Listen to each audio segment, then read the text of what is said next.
근데 이게 시진핑한테는 최대의 모욕이었어요. 이건 김정은이 대놓고 시진핑을 무시하고 심지어 시진핑 뺨을 때린 거라는 그런 평가까지 있거든요. 가짜뉴스 너무 많아요. 그러나 확실한 건 인민군 10,000명 이상 규모가 쿠르스크에 갔고 본격적으로 전투에 참여하고 있고 상당수의 희생자들, 전사자들, 사상자들이 나오고 있다. 부상한 포로가 있지만 사망했다. 여기까지는 이제 얘기가 되는데 제일 신뢰할 수 있는 정보는 과 우리 군 당국과 신뢰할 만하다. 그나마 지금 북한 경제가 안 돌아가거든. 자, 평양시 5만 세대도 군인이죠. 지방발전 20승 10정책, 지방발전 정책도 군인이 다죠. 신포시 바닷가행시장 자랑하지만 이것도 군인이죠. 군인밖엔 지금 제대로 돌아가는 데가 없는 거예요. 김정관 제1국방상이 내각 부총리로 임명이 됐다는 얘기는 안녕하세요. 주식초등학교 여러분. 저는 오늘의 특강을 맡은 조한범입니다. 반갑습니다. 김정은 들어와서 최근에는 이미지 정치에 신경을 많이 쓰고 있고요. 따라서 우리의 제야의 타종 행사처럼 이 신년 경축 공연을 밤에 합니다. 12월 31일 밤 새벽으로 이어지는 대규모의 경축 공연을 했고요.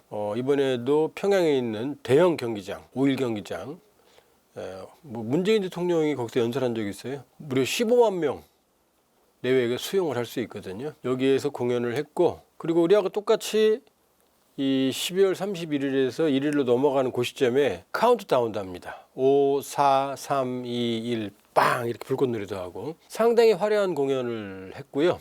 그 주목이 되는 김주혜도 나왔어요. 근데 엄마는 또 안 나왔어요. 그리고 김여정도 나오고 이번엔 좀 주목을 할 만한 게 많았어요. 김여정이 갑자기 애들 손을 잡고 어린아이 손을 잡고 여자아이와 함께 걸어가는 장면이 잠깐 포착이 됐어요. 그래서 저기 뭐지? 애인가? 자식인가? 왜냐하면 김여정 2명 출산설이 있거든요. 2018년 김여정이 한국에 왔을 때도 임신했다는 사실을 한국 관계자들이 귀띔해 준 적이 있어요. 그래서 이번에는 여러 가지로 좀 주목을 받는 그런 신년 경축 행사가 있었습니다. 김정은의 아버지 김정일의 경우에는 은둔형 지도자였어요. 김정일의 말을 북한 주민들은 들은 사람이 거의 없어요. 목소리가 안 나왔어요. 신년사도 자기 말도 안 했고 딱 한마디가 공개된 게 있어요. 공개 행사에서 조선인민군 장병에게 영광 있으라 하는 이상한 어설픈 말 한마디에 딱 공개된 게 있거든요. 그 말 말고는 북한 주민들이 기억하는 말이 없어요. 부인도 숨겼고 부인이 5이나 되죠. 근데 김정은에 들어오면은 김정은은 양상이 좀 달라져요. 처음부터 리설주를 데리고 나와서 아주 파격적이었죠. 공개했죠. 포스트레이드처럼. 그리고 김정일은 일종의 영화 정치였어요. 영화를 통해서 통치 리더십을 강화하는 이데올로기를 주입하는 이런 방식. 근데 영화는 제작하는데 시간이 많이 걸리잖아요. 그 다음에 정적이잖아요. 근데 여기에 비해서 김정은은 다이내믹해요. 음악 정치. 은하수 관현악단 이런 것처럼. 이번에 신년엔 음악에도 난리가 났어요. 아주 밴드 나오고 피겨 스케이팅하고. 그러니까 김정은에 들어오면은 아주 역동적인 이미지 정치를 한다. 그런 면이 아버지와 좀 다르거든요. 그러니까 상당히 화려하고 동적이고 자극적인 이미지 정치를 해요. 그리고 김정일 같은 경우는 기록 영화가 거의 없었거든요. 잘 안 나와요. 근데 김정은의 경우에는 하루 지나면 기록 영화가 바로 나와요. 딱 이렇게. 그렇기 때문에 이런 화려한 이벤트는 김정은의 이미지 정치 일환이다. 그럼 왜 김정은이 이런 걸 선택하느냐? 아버지 집에서 젊다, 유학도 갔다 왔다, 이런 걸 알 수 있겠죠? 그런데 사실 그거보다 더 구조적인 건 뭐냐면은 김정은은 가진 게 없어요. 왜 진짜 부자들은 떨어진 옷 입고 다닌다는 얘기 들어본 적 있죠? 왜? 가진 게 많으니까. 근데 조금 가진 사람들은 보이고 싶거든. 그러니까 화려하게 옷 입고 김정일은 권력 기반이 탄탄했거든요.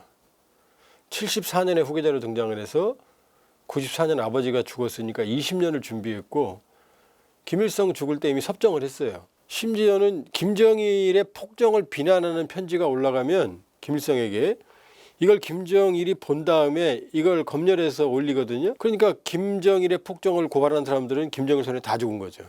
그러니까 김일성은 헛수합이었어요. 그러니까 김정일은 자기를 내세울 필요가 없었죠. 근데 김정은은 나이가 어리잖아요. 84년생, 20대 중반에 취임. 처음에 나왔을 때 그랬대요. 사람들이 제가 뭘 했지? 한 게 뭐가 있지? 북한도 명분사회예요. 심지어 김정은 위에 누가 있어요? 성혜림 아들 김정남 죽였죠? 김정은이. 그 다음에 형 김정철 있잖아요. 약간 어리버리한 에릭 클랩튼 좋아하는. 김정은은 셋째란 말이야. 드러난 아들만 해도. 김정남은 성격이 호방해요. 한량이야. 그러니까 해외에 나와 노는 걸 좋아했어. 그러다 도쿄 디즈니랜드 들어갔다가 가짜 여권으로 들켰어요. 그게 치명상이었거든. 얘는 안 돼. 김정철은 예술가 기질이 있어요. 예술적 기질이. 그러니까 에릭 클랩튼을 좋아해서 공연을 보려고 영국까지 갔어요. 그 태영호 공사가 영국에 있을 때 접견하고 그랬잖아요. 그래서 먼 시골에 있는 수제 장인이 만드는 기타 공장까지 찾아가서 그 기타까지 사갖고 올 정도로 음악 광이었거든요. 그랬더니 뭐 그 기타를 꼭 껴안고 집에 갈 때까지 안 그랬어요. 그러니까 이 친구도 아니지. 그러니까 김정은으로 아마 낙점을 했겠죠. 김정일이 2008년 8월에 김정일이 이게 터지거든. 뇌경색이. 그리고 김정은이 바로 나왔어요. 왜냐? 자기가 오래 못 살 거 알았거든. 서둘렀거든. 그러니까 갑자기 혜성처럼 나타났죠. 김정일이 쓰러지니까 나 얼마 못 살 것 같아. 후계자 필요하지. 요때 튀어나왔단 말이에요. 그러니까 급조된 지도자예요. 그래서 2009년 1월 달에 후계 지명이 있었고 우리가 알기로는. 그리고 아버지가 2011년 12월 17일 죽었으니까 딱 3년 준비했잖아요. 20대 중반인 친구가 갓 대학 졸업한 친구가 3년 준비해서 국정을 어떻게 운영을 해요. 그러니까 어리버리한 상태에서 집권했죠. 그러니까 어떻게 돼요? 사람만 잡아 죽였죠. 측근들, 아버지의 측근들, 리용호 총참모장, 고모부 장성택 수백 명 이상을 죽여요. 2015년까지 차관급 이상만 200명. 그러면 김정은 입장에서는 이런 지도자는 성과를 보여줘야 돼요. 내가 어리지만 봐. 그러니까 김정은이 태어나서 처음에 뭐라고 말하느냐. 내가 더 이상 인민들을 굶게 하지 않겠다. 근데 굶게 했어요. 나중에 질질 짜면서 2020년 당창은 75주년 기념 때 면먹었습니다라고 질질 짜 공개적으로 울어요. 그러니까 김정은은 권력 기반도 없어. 갑툭튀야. 성과도 없어. 그러니까 어떻게 돼요? 이제 만들어야 되는 거죠. 내가 얼마나 위대한 사람인지 알지? 하고 시끄럽게 북치고 장구치고. 이게 김정은의 이미지 정치예요. 그러니까 점점 더 자기를 우상화하는 성과는 없으니까 친근한 어버이라는 노래가 나왔어요. 난리 났죠 작년에. 노래하자 김정은 친근한 어버이. 무슨 어려 죽을 어버이 40살짜리 어버이 할아버지도 어버이래. 그건 왜 그렇게 오바를 하느냐. 가진 게 없으니까. 그러니까 김정은한테는 화려한 이미지 정치가 항상 필요한 거죠. 이걸 총책임지는 게 현송월이에요 지금. 선전선동부에서. 김정은의 이미지 정치를 보면은 상당히 여성스러워요. 섬세해요. 이거는 뭐 개인적인 판단이에요. 거기에는 현송월의 손길, 선전선동부의 여성스러운 섬세함이 상당히 가미되어 있다는 걸 느끼거든요. 그러니까 김정은이 이미지 정치에 의존하는 그 얘기는 그만큼 권력 기반이 취약하다 이렇게 볼 수 있어요. 그러니까 김정은의 간이 부었다 이렇게 표현하면 돼요. 뭐냐? 김정은이 집권한 건 할아버지 아버지 때문이거든요. 백두혈통이라고 하는 소리 다 조작이죠. 백두혈통도 김일성이 백두산에서 항일운동했다. 거의 한 적 없어요. 다 소련이 본 거지. 백두산 아니에요. 김정일이 42년 2월 16일 날 백두산 밀양에서 태어났다? 미쳤어요? 임신한 여자가 영하 40도 되는 산을 거기 왜 올라가요? 옛날에. 그것도 거짓말이에요. 김정은이 이 백두혈통이라고 지가 됐거든요. 근데 이제 올라서고 보니까 할아버지 아버지로부터 자유롭고 싶은 거예요. 조바심. 나만의 시대를 만들고 싶은 거예요. 그러니까 주체. 김일성 태어난 1912년을 연호로 쓰거든요. 근데 작년 10월 13일 날부터 노동신문의 주체가 사라졌어요. 근데 올해 달력에 지난해가 주체 2024였는데 올해는 그냥 2025예요. 주체를 지웠어요. 보통 김정은이 신년 새해 넘어갈 때 새벽에 금수산 태양공장, 원래 거기가 김일성 관저예요. 근데 김일성 죽으니까 거기다 무덤을 만들어 버렸어요. 그 다음에 지 아버지 김정일 죽으니까 거기다 또 미라, 그러니까 미라 2개가 있어요. 무덤이에요, 쉽게 말하면. 세상에서 제일 큰 무덤. 여길 참배했거든요. 2018년에 안 갔어요. 2018년에 왜 안 갔을까요? 그때 평창 동계올림픽 참가한다고 할 때예요. 그러니까 어마어마한 본인의 그랜드 디자인이 있을 때예요. 그렇게 이유가 될 수 있어요. 그때 처음 안 갔어요. 지난해 안 갔고 올해 안 갔어요. 연휴에 안 간 건 처음이에요. 그 다음에 광명성절, 김정일 생일 2022년, 23년, 24년 3년 안 갔어요. 그 다음에 태양절 4.15 김일성 생일 때 2023, 24년 연휴에 안 갔어요. 그거 이어지죠. 주체도지요. 할아버지 생일날 안 가? 그 다음에 연이어서 안 가? 그건 뭐죠? 나 이제 할아버지 아버지 없어도 돼. 나 혼자 살 거야. 내가 더 위대해. 라는 김정은의 과속 우상화. 이거는 이제 과욕이죠. 이건 죽으러 들어가는 거죠. 자기 혼자 홀로 서고 싶은 거예요. 이게 욕망이죠. 할아버지 아버지에 기대서 정권을 잡았는데 할아버지 아버지보다 더 뛰어난 업적을 세워야만 할아버지 아버지를 능가하는데 그게 아니고 이제 더 폼잡고 싶은 거죠. 그러니까 할아버지 아버지를 지우는 거예요. 이미 통일 민족 개념의 삭제를 지시했잖아요. 2024년 1월 최고인민회의 전원회의에서 할아버지 아버지의 뺨을 때리는 거죠. 파묘가 아니라 부간 참시죠. 그러니까 간이 불 대로 부은 거예요. 북한에도 되는 게 있고 안 되는 게 있어요. 지금 김정은이 기를 쓰고 내가 최고야라고 말하지만 본인도 알거든요. 그러니까 자기 생일을 빨간 색깔로 칠할 수가 없는 거예요. 지금 성과가. 그러나 이런 추세를 간다면 몇 년 내에 1월 8일 날 빨간 색깔 칠할 가능성이 있다. 간이 부었으니까 눈에 뵈는 게 없으니까. 그러면 북한 사람들이 가지는 냉소. 네가 뭘 했는데. 그리고 또 하나 1월 8일 날 빨간 색깔로 칠하면 무슨 문제가 발생하느냐. 북한 주민들이 김일성, 김정일 생일을 민족 최대의 명절로 생각하는 이유는 추석과 설보다 그날 배급이라고 하는, 북한 배급이라는 표현 안 써요. 공급, 특별 공급이 나와요. 사탕, 기름, 돼지고기, 술, 옷감, 담배 이런 게 나오거든. 그러면 김정은이 그날로 빨간 색깔로 칠하면 할아버지, 아버지보다 훨씬 더 많이 줘야 될 거 아니에요. 명분도 실리도 아직 빨갛게 칠하기에는 어렵다는 걸 감히 김정은도 거기까지는 안 하고 있다. 올해까지는. 북한의 설날은 기본적으로 양력입니다. 최근에 이제 음력설을 복원시켜서 쉬기는 쉬어요. 그러나 북한 사람들에게 설날은 양력 설날입니다. 왜냐? 그때 특별 공급이 조금 나오거든요.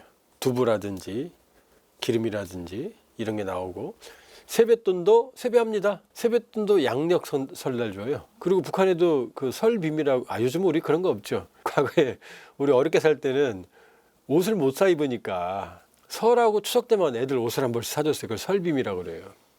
그 추억이 있네요, 사실. 북한도 그래요. 새 옷 그때 사주고 세뱃돈 주고 그 다음에 음식 만들어 먹고. 그러나 조금 차이가 있는 건 북한은 보통 설날은 우리 설 같은 분위기, 까치까치 설날 분위기, 양력설. 그 다음에 추석은 제사 지내는 날 개념이 이런 식으로 잡혀져 있어요, 조금. 그래서 설날 되면 아이들이 좋아해요. 세뱃돈도 주고 그 다음에 먹을 것도 많고. 그리고 이제 우리하고 다른 점은 그날 자연스럽게 김일성, 김정일 동상에 가서 참배합니다. 어느 정도냐면 애들은 휴일인데 학급별로 모여요. 휴일날도 그 참배를 해요. 가족 단위로도 가서 참배를 하고. 강요는 없어요. 감시하고 뭐 이런 건 없는데 당연히 가야 되는 걸로 대부분 갑니다. 안 가도 돼요.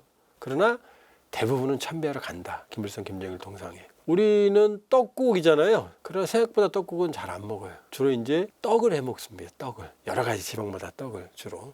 그러니까 다양한 떡이 설날 특집 음식이다. 그리고 떡국 같은 경우는 소고기. 이런 고기가 들어가야 되잖아요. 꽁고기라든지. 북한에서 쌀도 귀하지만 이 설날을 봉건적인 잔재라고 그러면서 떡국 문화가 좀 사라졌어요. 그래서 특별한 경우가 아니면 떡국은 잘 안 해 먹는다. 그리고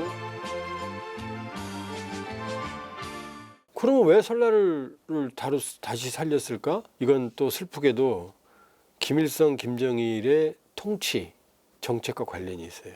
자, 북한에서 민족주의는 나쁜 말이었어요. 왜냐하면 사회주의는 자본주의 모순이기 때문에 피는 달라도 피부가 검든 하얗든 빨갛든 같은 노동자면 같은 네이션, 민족이에요. 마르크스의 공산당 선언에 보면 마지막에 만국의 노동자의 단결하라 이런 말 나오거든요. 그러니까 노동자면 다 같은 민족인 거예요. 경제 공동체가 민족이에요. 피는 안 중요해요. 근데 김일성이 갑자기 왜 민족을 꺼내 들었느냐? 김일성 기록영화 초기에 보면 민족주의자들 일제 때 민족주의자들을 공격하는 장면이 나와요. 김일성이 민족 봉건적이라고. 이 교활한 김일성이 가만히 보니까 사회주의가 망하고 있거든요. 그러니까 공산주의 이데올로기만 잡으면 흔들리잖아요. 자기도 망해야 되는 거니까. 80, 90년 전후에. 그 90년을 지나면서 김일성이 유명한 말을 합니다. 마이니치 신문과 인터뷰에서. 나는 공산주의자면서 민족주의자다. 이게 어마어마한 북한 주민들에게 충격을 줬어요. 아니 그동안 우리한테 민족주의 나쁜 거라고 그랬는데 뭐 지가 왜 민족주의자야? 이 충격을 받은 거죠. 그러면서 그때부터 이제 김일성을 민족의 지도자로 우상화합니다. 왜?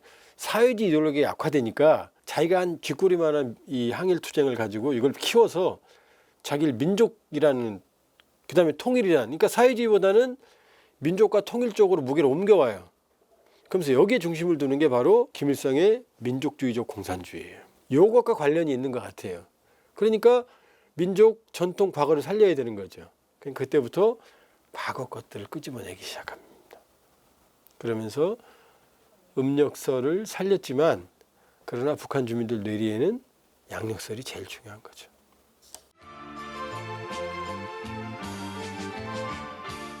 조중관계는 순망치안이라고 그래서 입술과 이하의 관계로 보통 비교를 합니다. 어디서? 중국에서. 2023년 북한의 대교역에서 중국이 차지하는 비율이 98.3%예요. 그러니까 중국이 100%라고 해도 과언이 아니에요. 그다음에 한국전쟁 때 김일성이 살아남은 이유도 중국군 때문 아니에요. 우리가 압록강까지 밀고 갔어요. 끝났어요 사실은. 그러다 중국군과 함께 같이 들어왔다는 설이 있거든요. 중국이 얼마나 북한한테 중요한지 알겠죠. 그러면 중국이 시진핑이 친서를 보내면, 연하장을 보내면 그건 노동신문 1면에 항상 나옵니다. 그런데 이번에는 푸틴은 27일 날 보냈거든요. 12월 27일 날.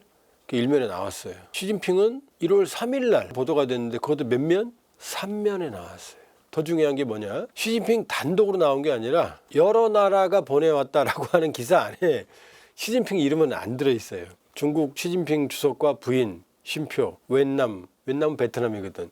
이렇게 나와 있어요. 북중 관계를 아는 사람들한테는 충격 그 이상이에요. 그러면 왜 이럴까요? 이게 2023년 7월 27일 날 조국 해방전쟁 승리 기념일이라고 그래요. 7월 27일이 정전협정 기념일이에요. 이날 대규모의 열병식을 해요. 그때 이제 중국 대표단 특사, 러시아 특사단을 지금 불러오거든요. 여기 누구냐? 자, 오른쪽에 있는 게 뻘쭘하니 딴 데 이렇게 쳐다보고 있는 사람이 누구냐? 리홍충이라고 하는 중국 전인대 부의장이에요. 굉장히 높은 사람이에요. 리홍충은 뻘쭘하게 이렇게 딴 데 보고 있어요. 근데 김정은이 지금 웃고 떠들고 뭐 거의 진짜 뭐 껴안을 것 같은 요 군복 입은 사람이 누구냐? 지금 러시아 안보석인데 그 당시 쇼이구 러시아 국방부 장관이에요. 지금 너무 즐겁죠? 요게 지금 북중러 관계를 상징한다. 자, 한 사진이 또 있어요. 왜 리홍충이 이렇게 뻘쭘하냐? 요 사진 때문입니다. 이때 7월 27일 날 리홍충이 왔으니까 특사니까 친서를 가져왔을 거 아니에요. 시진핑에. 그 친서를 주는데 요 장면 보세요. 이게 지금 중국 사람들한테는 분노를 자아내는 장면이라고 지금 중국의 SNS 뭐 틱톡이나 이런 데 막 떠 있대요. 니들이 이럴 수 있느냐. 이게 이 장면 잘 보세요. 김정은이 리홍충으로부터 시진핑의 친서를 받고 있어요. 이렇게 받고 있어요. 두 손으로 받고 있죠. 옆에 통역이 뭐 쓰고 있고. 근데 이게 시진핑한테는 최대의 모욕이었어요. 왜냐? 지금 이게 김정은의 집무실이 아니고 자세히 보세요. 굉장히 많은 사람들이 지켜보고 있죠. 옆에. 이게 복도예요. 경축 공연장 복도에서 시진핑의 친서를 길에서 받는 거예요. 쉽게 말하면. 근데 옆에 서 있는 사람은 누구냐? 쇼이구예요. 러시아 국방부 장관이 친서 왔네? 하면서 이렇게 보고 있어요. 이건 결례 중에 결례예요. 자, 오른쪽은 뭐냐? 이건 2018년 9월 달에 리잔수 상무위원장이 북한 구구절이에요. 정권수립기념일. 친서를 가지고 온 거예요. 이 사람은 서열 3위였어요. 리잔수가 주니까 김정은이 어떻게 받아요? 받고 있죠. 이거 어디예요? 집무실이에요. 공손하게. 이렇게 받아야 돼. 아무도 없죠. 근데 이건 뭐예요? 이건 김정은이 대놓고 시진핑을 무시하고 심지어 시진핑 뺨을 때린 거라는 그런 평가까지 있거든요. 종합해보면 어떻게 되죠? 시진핑의 연하장은 여러 사람들 섞어서 이름도 안 나오게 구석정에 박아놔. 그 다음에 이미 2023년 7월 달부터 시진핑 뺨을 때려. 이거는 관계가 아주 안 좋다는 얘기죠. 그러니까 북중 관계가 악화된 데는 주범은 바로 북러 관계입니다. 중국의 배타적 영향권 안에 북한이 있다가 이제 우크라이나 전쟁이 발발하니까 북러 관계가 좋아지니까 북한이 상대적 자율성을 가지고 중국 손아귀에서 삐져나가는 거예요. 이번에 노동당 전원회 12월 24일부터 27일까지 5일 했어요. 여기서 보면 러시아 통과 군부가 약진했어요. 왜냐? 북러 관계가 뭐 있어요? 군사협력밖에 없지. 그러니까 노동당에는 김정은이 총비서고 요 밑에 정치국이 이 친구들이 핵심이에요. 합치면 한 30명 내외 되거든요. 여기 최고 높은 인간 사람들이 정치국 상무위원 김정은, 총리인 김덕훈, 지금 이제 박태성으로 바뀌었어요. 그 다음에 최룡해, 이건 이제 최고인민회의 국회. 그 다음에 이제 당 비서 조용원, 실세니까 조직 담당. 그 다음에 군인이 하나 있거든요. 이제 리병철, 5명. 그 다음에 정치국 위원이 있어요. 여기 한 10명 돼요. 최선영이 여기 들어간 거예요. 후보위원이 한 12명 돼요. 합치면 30명 되죠. 최선희가 후보위원이었다가 정치국 위원으로 들어간 거예요. 최선희면은 모스크바 가고 외무상이잖아요. 푸틴도 만나고. 그렇죠. 최선희가 약진을 한 거죠. 자, 최선희가 정치국원으로 후보위원에서 승진했죠. 그 다음에 특이한 게 리영길 총참모장, 우리 지금 합참의장이거든요. 야전군의 최고사령관이에요. 리영길이 정치국원으로 또 진입을 해요. 리영길은 누구예요? 인민군 러시아 파병의 책임자잖아요. 그러니까 러시아 통이면서 군부가 약진을 합니다. 그리고 심지어 김정관이라고 하는 국방성 부총리로 승진합니다. 우리로 치면은 합참의 차장이 경제부총리가 되는 거예요. 특이하죠. 그러니까 군인들이 전면적으로 약진을 해요. 그런 측면이 있고, 또 하나 총리가 된 박태성은 과학, 교육, 기술 이쪽으로 특화된 인물이에요. 국가 비상설 우주과학기술위원회 위원장이에요. 그럼 뭐 하는 데냐? 바로 정찰위성을 발사하는 데예요. 그럼 러시아한테 정찰위성 기술을 받을 거 아니에요. 바스토친이 간 것도 바로 그 이유인 거죠. 그러니까 박태성도 러시아의 관계가 있는 인물이다 이렇게 볼 수 있죠. 자, 근데 김정관이라고 하는 인물이 왜 부총리로 갔을까요? 군인이. 이건 김정은의 아픈 아킬레스건이 나옵니다. 군인이 어떻게 경제 담당을 해요? 군인이 전면에 나서는 걸 계엄이라고 그러죠. 그건 뭐냐? 국가의 모든 시스템이 마비됐을 때 가동되는 게 계엄이거든요. 군인밖에 없으니까. 근데 군인이 왜 평시에 부총리가 돼요? 지금 북한 경제가 안 돌아가거든. 자, 평양시 5만 세대도 군인이죠. 지방발전 20승 10정책, 지방발전 정책도 군인이 다죠. 신포시 바닷가행시장 자랑하지만 이것도 군인이죠. 그 다음에 지방의 산림집도 군인이죠. 평안도, 양강도, 자강도, 수해복구도 군인이 해. 군인밖엔 지금 제대로 돌아가는 데가 없는 거예요. 김정관 제1국방상이 내각 부총리로 임명이 됐다는 얘기는 북한 경제는 엉망이고 군인회의는 돌아가지 않는다. 이걸 의미하는 거예요. 그러니까 사실은 이번 전원회의 키포인트, 저는 뭐 최선희 뭐 이런 것보다 바로 김정관에 주목해요. 왜 군인인 인물이 부총리가 됐을까? 안 돌아간다. 군인회의는. 사실상 계엄 경제다라고까지 말할 수밖에 없다. 그럼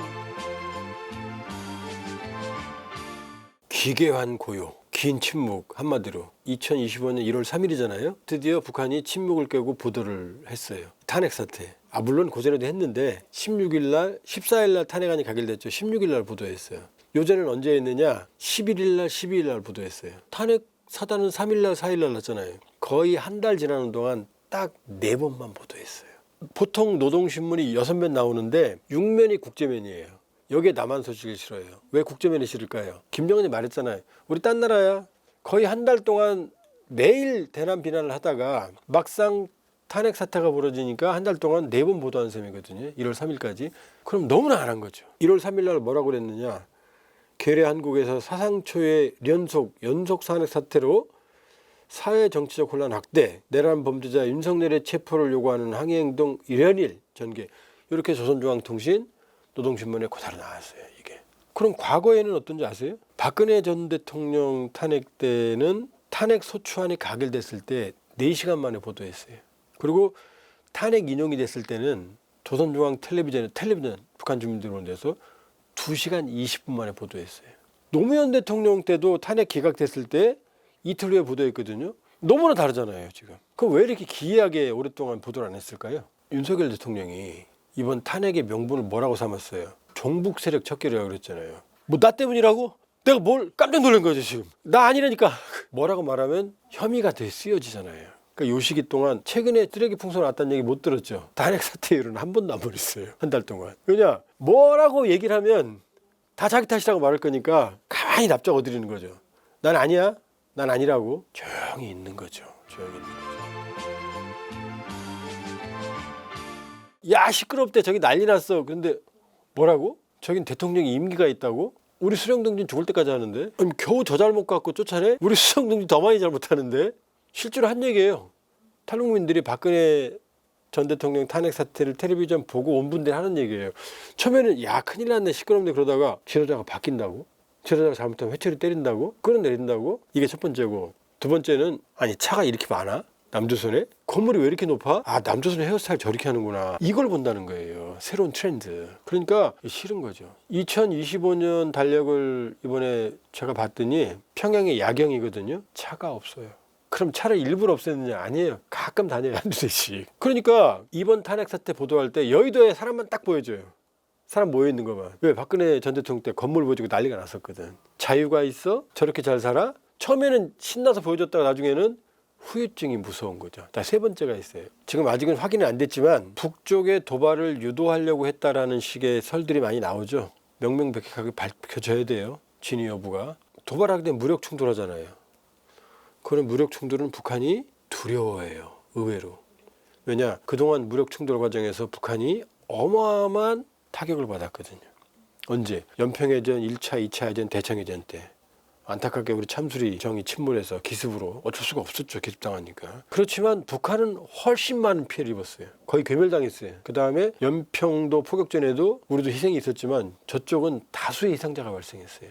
저쪽이 170발을 발사했지만 90발이 바다에 떨어졌어요. 형편없었어요. 우리 K9은 대포병 레이더가 작동 불능이었음에도 불구하고 거의 정확하게 북한 진지를 때렸어요. 포병 레이더에 있었으면 저쪽은 다 죽었을 거예요. 그러니까 북한군들은 남한과의 충돌에서 뽀비와 공포가 있어요. 과거에 한미가 연합훈련을 대규모로 하면 북한군은 숨죽였어요.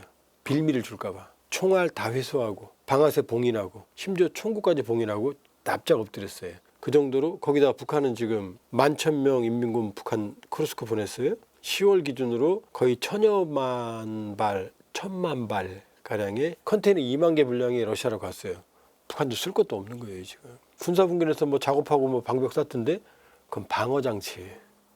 그러니까 이게 자칫하면 비상계엄 이번 탄핵 사태가 전이돼서 충돌로 이어질 걸 두려워하는 거죠. 풍선도 안 보내잖아요. MD에서 그 어떤 자극도 안 해요. 아주 조용히 있습니다. 가짜뉴스 너무 많아요. 자, 여기 한번 볼까요? 북한군이 우크라이나군 300명을 죽였다. 러시아 군사블로그 일제입장 이런 보도 있었어요. 어떻게 300명 죽입니까? 폭풍군단은 경보병이 주축이에요. 무장이 약해요. 전장 환경 및 언어 차이가 있어요. 10월 상순에 가서 2달도 안 됐어요. 지금 훈련 적응 기간이. 전투 의지도 없어요. 그 다음에 장갑차 탱크도 없는데 어떻게 파죽지세를 밀려갑니까? 들판을 다 그냥 학살당하지. 나올 때 뭐 지뢰밭을 뭐 2km를 통과해서 뭐 파죽지세로 뭐 우크라이나군을 죽였다. 이게 가능한 얘기입니까? 장비도 없는데 다 그 자리에서 학살당했겠지. 이거 아닙니다. 러시아 블로거들이 인민군의 그 군사력을 과장한 거예요. 제가 보기엔. 자, 두 번째. 젤렌스키가 제일 말을 많이 하는데 젤렌스키가 한 말이에요. 북한군이 동료 투항을 막으려 서로 처형을 한다. 증거는 없어요. 그냥 말만 하는 거예요. 아니 투항을 막으려고 왜 서로 처형을 해요. 몰래 도망가면 되는 거지. 자, 이런 경우는 있어요. 지금 앞에 가면 분명히 죽는다는 걸 알아요. 근데 소대장이 돌격 앞으로 해요. 그럼 여러분 같으면 가겠어요? 가면 죽는데? 근데도 가거든요. 왜냐? 소대장이 총을 들고 있거든요. 뒤에 지휘관이. 돌아오면 쏘거든요. 원래. 전쟁은 비극적인 거예요. 잔인해요. 그러니까 앞으로 가면 적의 총알이 있고 뒤에 가면 아군의 총알이 있는 거예요. 그런 상황은 가정할 수 있어요. 그건 어느 군데나 다 그래요. 그게 전쟁의 비극이에요. 인간성 말살하는. 그럴 가능성은 있죠. 근데 투항한다고, 아니 본인이 투항한다고 말해요? 그냥 도망가면 되는 거지. 그 다음에 많죠. 무슨 뭐 부상병이 말하는 거. 근데 그 부상병 말하는 걸 민간단체가 공개했거든요. 요즘은 이제 그 우크라이나 군들이 얘기를 해요. 민간단체가 왜 공개합니까? 이 부상병을 민간단체가 어떻게 확보를 해요? 그 다음에 그 유명한 개고기 통제렘. 북한은 개고기란 말 안 쓰거든요. 단고기라고 그러거든요. 일반 사람들은 개고기 통제는 보지도 못하거든요. 왜냐? 이건 특권층들이 먹는 거거든요. 그 다음에 인공기 그 우크라이나이 공개하는 거. 신분증도 가짜로 가져가는데 인공기를 왜 가져가요? 들키려고. 그 다음에 이제 러시아 여성이 북한군한테 성폭행 당했다고 하는 유명한 사진. 근데 거기 나온 마크가 러시아 내무부 마크거든요. 그럼 러시아 내무부가 마크가 이 여자 찍어갖고 인터넷에 왜 올려요? 인민군 파병도 아직 인정을 안 하는데. 말이 안 되죠. 그러니까 가짜뉴스가 홍수로 쏟아지고 있다. 대부분 우크라이나, 러시아발. 제일 신뢰할 수 있는 정보는 미국과 우리 군 당국, 국정원 정도가 신뢰할 만하다. 그나마 러시아와 우크라이나에서 나오는 얘기는 일단 걸러라. 그러나 확실한 건 인민군 11,000여 명, 10,000명 이상 규모가 쿠르스크에 갔고 본격적으로 전투에 참여하고 있고 상당수의 희생자들, 전사자들, 사상자들이 나오고 있다. 부상한 포로가 있지만 사망했다. 여기까지는 이제 얘기가 되는데 생포된 포로는 없어요. 대규모로 투입이 됐다면 생포 포로가 왜 없겠어요? 조만간 생기겠죠. 현재까지는 없어요. 있으면 나올 거 아니에요. 내 이름은 누구고? 이렇게 심리전을 잘하는 우크라이나가 인민군 생포하면은 심리전을 안 쓰겠어요? 내 이름은 땡땡땡이고 폭풍군단 어디고 고향은 어디고 이렇게 말할 거 아니에요. 김정을 위해서 희생할 준비가 돼 있다. 여기 탈북 젊은이들하고 제가 얘기 많이 하거든요. 아무 생각 없어요. 김정은 관심도 없어요. 나의 미래, 나의 건강한 행복한 생활 이게 관심 있지. 북한 MZ라고 다를 것 같아요? 그러니까 여기 온 거 아니에요. 체제 모순을 느끼고. 근데 인민군이라고 가서 뭐 김정은을 해주고 해준 것도 없는데, 군대 가서 굶은 거밖에 없는데. 그러니까 러우 전쟁은 너무나도 복잡한 전쟁이기 때문에 지금 러우 전쟁의 이제 한눈으로 볼 수 있는 게, 이게 왼쪽에 있는 노란 게 이제 우크라이나의 지도고 한반도 세배 면적입니다. 뭐 6배 그러는데 그 남한 면적이 6배란 얘기예요. 오른쪽이 이제 러시아 우크라이나 전쟁 전황이거든요. 그 밑에 있는 가운데 있는 빨갛게 색칠한 부분이 러시아가 점령한 우크라이나 영토예요. 이게 남부 회랑이라고 그러는데 이게 전체 전장의 90%좀 차지합니다. 그 위에 있는 하르키우라고 하는 지역에 조그만 면적의 전투가 있어요. 여기도 우크라이나 땅이에요. 그 다음에 드디어 쿠르스크 맨 위에 있는데 거기는 러시아 땅이에요. 러시아 땅을 우크라이나가 침공한 거예요. 갑자기 지난해 8월에. 처음에는 1000제곱킬로미터 정도, 서울시 한 배 반 뺏었는데 지금은 줄어서 500 정도밖에 안 남았어요. 이제 그게 바로 요 그림입니다. 요 왼쪽에 있는 게 이제 남부 회랑이고 오른쪽에 있게 쿠르스크인데, 전체 빨간색 지역은 러시아가 회복한 지역이고 요 하늘색 지역이 12월 31일 현재 우크라이나가 장악한 러시아의 면적이에요. 이제 요 상태인데, 요 상태에서 푸틴은 휴전을 하면, 왜냐하면 러우 전쟁은 너무나 복잡하니까 완전한 전쟁 종식이 어려워요. 우크라이나는 이 뺏긴 영토를 뺏기고 종전할 수는 없잖아요. 그 다음 러시아는 지금 70만 명이나 죽고 다쳤는데 아무 성과 없이 영토 돌려주면 푸틴은 실각하겠죠. 그러니까 종전은 어렵다. 그냥 애매한 휴전. 지금 전쟁이 트럼프 때문에 휴전 얘기들이 나옴에 불구하고도 전쟁이 더 격화되는 건 뭐냐, 휴전할 때 최대한 많은 땅을 확보하기 위해서요. 그 다음에 쿠르스크는 푸틴 입장에서는 러시아 영토를 뺏긴 상태에서 휴전을 하는 건 치욕이잖아. 그러니까 수복을 해야 되는 거고, 젤렌스키 입장에서는 러시아 영토를 가지고 있으면 그래도 내가 러시아 영토 침범했잖아, 이게 되는 거죠. 그러니까 휴전을 막을 수도 있고 또 남쪽과 바꿀 수도 있고. 그러니까 지금 트럼프의 휴전을 앞두고 전쟁은 겨울에 더 심화되고 있는 거예요. 근데 트럼프 하는 뭐냐, 어차피 종전은 못하니, 우리도 종전 아니잖아요, 휴전이잖아요. 강제로 끝내겠다는 거예요. 전쟁을 더 이상 지속 못하게. 푸틴한테는 푸틴이 원하는 얘기를 해주는 거죠. 네가 지금 점령한 땅은 인정해 줄게. 그럼 푸틴 입장에서는 이기는 거거든요. 남한 면적을 장악하고 있으니까. 본인들 땅이라고 주장했던 크림반도와 분리주의자들, 친러 분리주의자들이 장악한 돈바스에 있는 거대한 회랑을 연결했고 러시아계 주민들을 푸틴 입장에서 해방하는 거니까. 그러니까 성공한 거예요. 근데 젤렌스키 입장에서는 이 땅 뺏기면 자기는 뺏긴 대통령이잖아요. 근데 지금 뭘 잡고 있어요? 쿠르스크를 잡고 있잖아요. 지금 요걸 안 넣으려고 그러는 거죠. 요게 지금 목숨을 걸고 있고 여기서 전투가 제일 격화되고 있는데, 이제 트럼프는 그것과 관계없이 이제 젤렌스키한테 이러는 거죠. 너 이제 더 무기 안 줄 거야. 젤렌스키 전쟁 우크라이나의 재정의 60%를 해외 차익과 무상 지원에 의존해요. 미국이 무기 안 준다고 하는 순간 전쟁은 할 수가 없어요. 협박하는 거죠. 트럼프한테는 내가 젤렌스키 전쟁 못하게 할 테니까 대신 너도 가만히 있어야 돼. 네가 더 올라오고 그러면 나 화낼 거야? 무기 더 줄 거야? 푸틴이 가만히 있겠죠. 젤렌스키한테는 너 무기 안 줄 거니까 끝내. 그렇지만 또 달래기도 해야 되겠죠. 푸틴이 싫어하는 나토 가입은 너 당분간 들어오지 마. 20년 이상 유보. 어차피 너 못 들어와. 왜?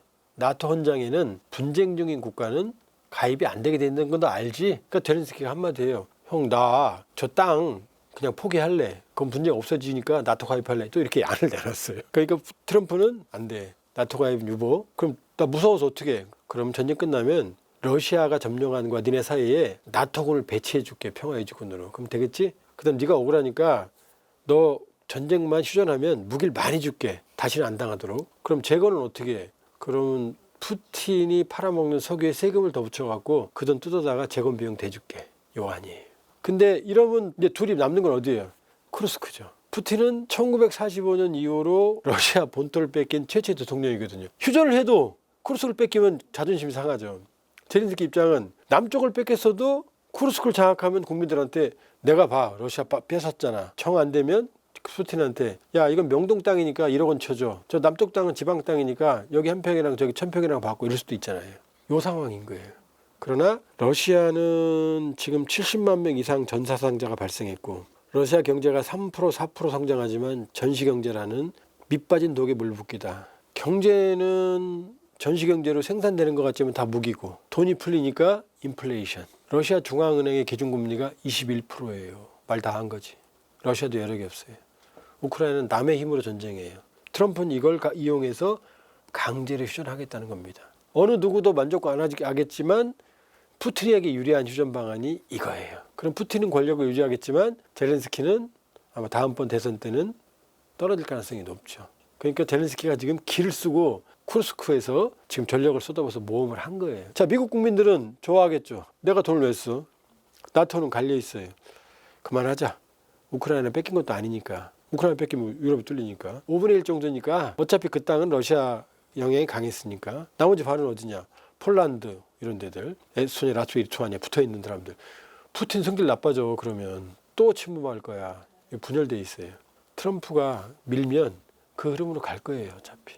그러니까 1월 20일 날 트럼프가 취임하면 지 말대로 자기 말대로 트럼프 말대로 24hours 24시간에는 아니겠지만 큰 흐름은 휴전 모드로 갈 가능성이 높다. 이렇게 볼 수 있어요. 전쟁이 그래요. 승자도 패자도 없습니다. 아니 있어요. 둘 다 패자입니다. 러우 전쟁은 둘 다 패자예요. 그리고 전 세계가 패자가 될 겁니다. 한국 전쟁도 누가 승자가 아니잖아요. 우리 민족이 패자였잖아요. 한국 전쟁은 민족 전쟁이면서 국제 전쟁이에요. 누구만 죽어나갔어요. 우리 민족만 최대 죽어나간 거죠. 러우 전쟁은 마찬가지예요. 나토군 미군은 한 명도 안 죽고 슬라브 민족끼리만 수백만 명이 최소한 서로 죽이고 죽는 비극적인 전쟁. 그리고 둘은 이제 영원히 원수가 되겠죠. 그게 전쟁의 실상이에요. 그러니 그 어떤 전쟁도 정의로운 전쟁은 없는 거고, 그 어떤 전쟁도 명분 있는 전쟁은 없는 거고, 그 어떤 상황에서도 전쟁을 도발하는 건 용서받을 수 없는 거예요. 그 어떤 지도자도 평화를 위해서 모든 노력을 해야 되는 거지, 전쟁을 일으켜서 문제를 해결하려고 하는 지도자는 절대로 용서받을 수가 없는 지도자가 될 수밖에 없는 겁니다. 그래서 첫째도 평화, 둘째도 평화, 셋째도 평화, 그 평화 위에 경제가 피는 겁니다.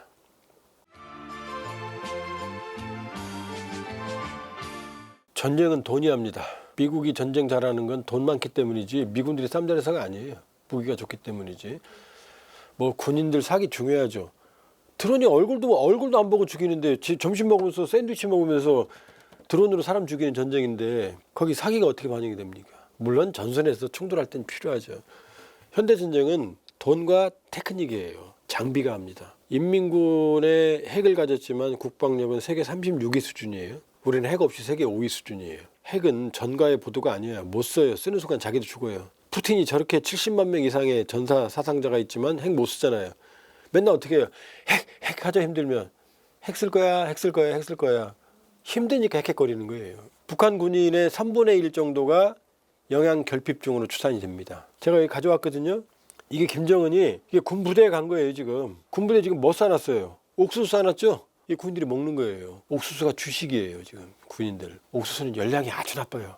아무리 많이 먹어도 칼로리가 떨어져요. 지금 인민군대 여기 나오잖아요. 영양실조 최악 보고에 김정은 전군에 보양소를 설치하라. 실제로 그런 적도 있어요. 군대 갔는데 보여주는 데만 보여주니까 갑자기 딴 데를 가요. 누워있어요. 인민군들이 영양실조로. 승질을 막 냅니다. 그게 인민군의 실태예요. 인민군에 입대라면 부모들이 제일 두려워하는 게 영양실조 걸리는 거예요. 심지어 하숙생, 자취생 군인이라는 게 있는데 그거는 부대 앞에 돈 있는 집은 집을 하나 방을 빌려요. 그래서 군인 간 자식을 끼니 때마다 불러다 밥을 먹여서 들여보내요. 아니면 돈을 보내서라도 농가한테 먹여보내요. 군대가 아니죠. 완전히 딴따라 군대죠.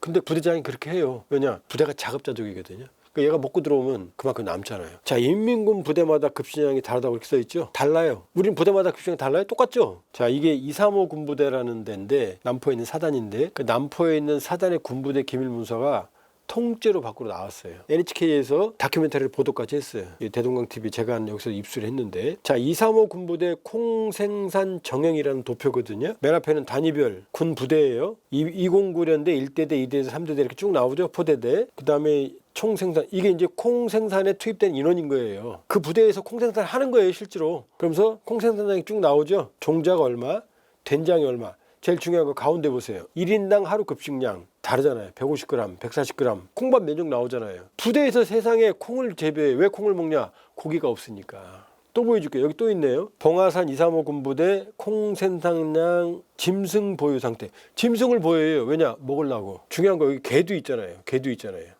토끼, 닭, 염소, 개는 잘 안 키워요. 근데 토끼, 닭, 염소가 주로 해요. 돼지도 키우고. 에이 정말? 자 보세요. 여기 약도 있어요. 자 보세요. 자 여기 보면 이게 235 군부대 613년대 지휘부 약도거든요. 맨 밑에 보세요. 염소우리 이렇게 써 있잖아요. 염소우리. 지휘부에서 염소를 키워요. 고기 먹으려고. 약도 하나 더 있죠 여기. 염소우리, 토끼사, 온실까지 있잖아요. 자, 이건 뭐냐? 인민군 부대 고기 생산 자급 계획이에요. 1년 중에 고기 생산 계획이에요. 1월, 2월, 3월, 4월, 5월 쭉 나오죠? 담당자들이. 이게 북한 군부대 현실이에요. 둔전을 한 거예요. 둔전. 쉽게 말하면. 보급이 없으면 전쟁을 못해요. 보급이 그렇게 중요하거든요. 근데 이렇게 지금 평시에도 3분의 1 영양실조고 평시에도 굶는데 전쟁을 어떻게 합니까? 북한군 11,000여 명 러시아 파병, 포탄 약 1,000만 발. 그러니까 포탄으로 환산했을 때 싸울 무기가 자기들도 없을 거예요. 국방력 대한민국 5위, 북한 36위. 근데 김정은이 전쟁하고 싶겠어요? 핵은 벌침과 같은 거예요. 벌은 자기가 죽기 전에는 절대로 벌침을 안 써요. 왜냐? 침을 쏘면 이 침이 내장과 연결돼 있거든요. 다 빠지거든요. 자기도 죽거든. 물론 대비해야죠, 우리가. 방심하면 안 돼요. 그러나 김정은의 목표는 자기만의 생존, 자기 독재시의 유지다. 그런데 무력 충돌을 원하겠어요? 지금보다 터지는데? 코피 터지는데? 그게 조용한 이유입니다.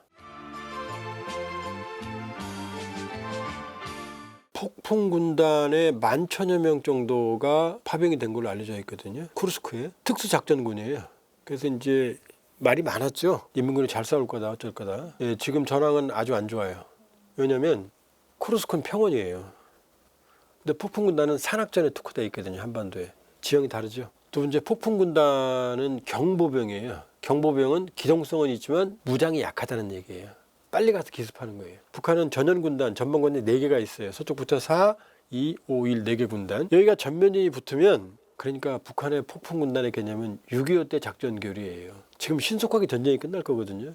근데 6.25 때는 장기전이잖아요. 고지전. 여기서 교착되면 폭풍군단은 평양 후방에 있어요. 태백산맥 축선. 백두대간을 타고 내려와서 후방으로 내려와서 후방에서 교란하는 그런 개념이거든요. 그러니까 산에는 차 타고 못 다니잖아요. 보병이에요. 뭐 속된 말 알보병. 그러니까 휴대용 장비밖에 없어요. 식량도 작업. 그러니까 과거에 미숫가루 타고 다녔죠, 이렇게. 그리고 산악행군 주야로 해서 내려와서, 그러니까 소총, 수류탄, 그다음에 최고의 기관총, 최고의 중장비가 60mm 박격포예요. 배낭에 넣고 다녀요, 들고 다녀요. 탄환, 포탄도. 이게 전부거든요. 근데 60mm 박격포의 사거리는 2km예요. 근데 러시아는 평원이 수킬로까지 다 보이거든요. 지금 러우 전쟁은 화력전이에요. 소규모 교전이 아니고 대규모의 포격, 그다음에 기갑 장비, 장갑차, 이게 충돌하는 거거든요.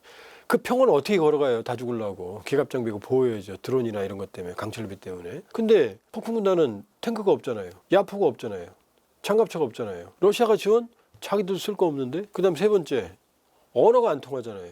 한두 달 만에 가서 지형도 다른데 언어도 다른데 뒤에 통제가 돼요? 그다음 네 번째, 왜 싸워요 가서? 북한군 입장에서 싸워야 되는 이유가 있을 거 아니에요. 북한은 거기 왜 갔어요? 러시아 좋아하지도 않는데. 우크라이나하고 사이 좋았는데 북한 핵개발 도와줬는데, 미사일 개발. 싸울 전의가 없잖아요. 돈 주잖아. 돈 다 김정은한테 들어가는데. 그럼 싸울 수 있겠어요? 뭐 전의가 없죠. 전의가 있을 수가 없죠. 그러니까 일방적으로 학살당하고 있다.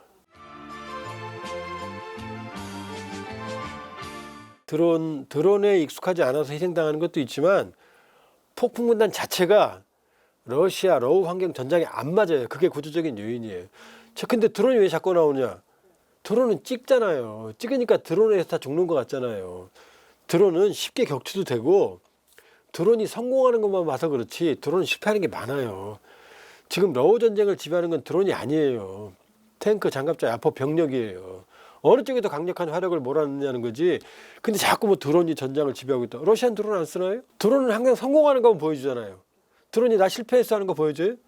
찍고 없어지잖아요, 갑자기. 그러니까 드론에 취약하다 이게 아니고 가서는 안 될 군대가 전투 의지도 없이 갔다. 무모하게 희생되고 있다. 또 하나, 러시아가 중장비가 지금 없어요. 어느 정도냐면 러시아의 제일 큰 영화 회사가 모스필름이거든요. 모스필름의 사장이 얼마 전에 푸틴을 만났어요. 그랬더니 모스필름 사장이 우리 영화사에 탱크하고 장갑차가 한 50대 있다. 이걸 전선에 보내겠다. 푸틴이 좋아했죠.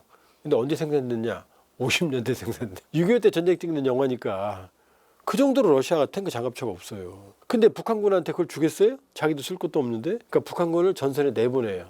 인해 전술. 뭘로? 총알바디, 미끼로, 인간 미끼로. 이걸 스톰 대치 작전이라고 그래요. 먼저 병사들을 내보내요. 근데 얘네는 이기라는 게 아니에요. 가서 죽으라는 거예요. 가면 저쪽에 총을 쏘면 아 어디 있구나 라는 거 알잖아요. 요때 때리는 개념이에요. 요 미끼예요 지금. 그러니까 지금 12월 중순 하순 현재 약 2주간 전투로 북한군이 한미당국은 1000명 정도 전사 내지 부상, 젤렌스키는 3000명 이렇게 말하거든요. 근데 인민군이 11,000명 갔잖아요. 어마어마한 손실이죠. 그럼 어떻게 돼요? 또 가야지 이제. 추가 파병이 있어야 되지. 왜냐? 비면 안 가도 돼요. 대신 그 전투력이 안 나오지. 그러니까 저 정도 소모면 1월이면 벌써 거의 절반 이상 소모될 거예요. 11,000명. 또 가야죠. 가능성 매우 높죠.